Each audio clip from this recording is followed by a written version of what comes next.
There are a few types of Weibo posts that are sure to get Chinese internet users riled up.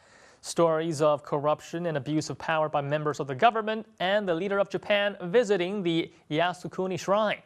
And in the last week, there were plenty of posts for both. Now, according to an article from Reuters, the Japanese Prime Minister Shinzo Abe visited the shrine that honors those killed in wars, which for many Chinese is a symbol for Japan's militarism and war crimes. Now, what makes this visit different, however, is that the United States spoke out against the visit and said that the U.S. was disappointed in Japan's leadership and that the action will only exacerbate tensions with Japan's neighbors. Now, for many Chinese internet users, the American reaction was a surprise that showed their weakening support for the island nation. And now let's take a look at some of their comments. I question whether America really means what they say. I think they have a tendency of saying one thing and meaning the opposite. America wants to weaken China through the use of Japan, but I wouldn't be surprised if Japan turned on America when they least expect it. China needs to act against Japan. Verbal protests do very little against Shinzo Abe. He is a man on a mission to revive militarism in Japan. China and Korea should impose economic sanctions against Japan. They should not be honoring convicted war criminals.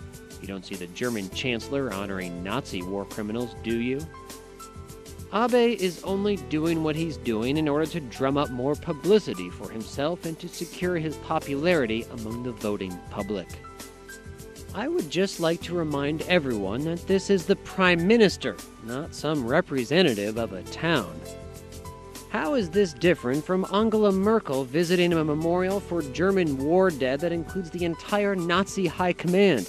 If the Germans know why that is wrong, how come the Japanese can't figure it out?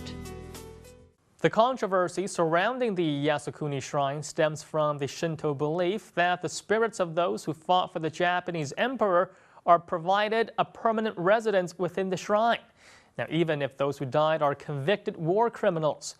On October 17th of 1978, 14 Class A war criminals convicted by the International Military Tribunal was enshrined at Yasukuni as martyrs.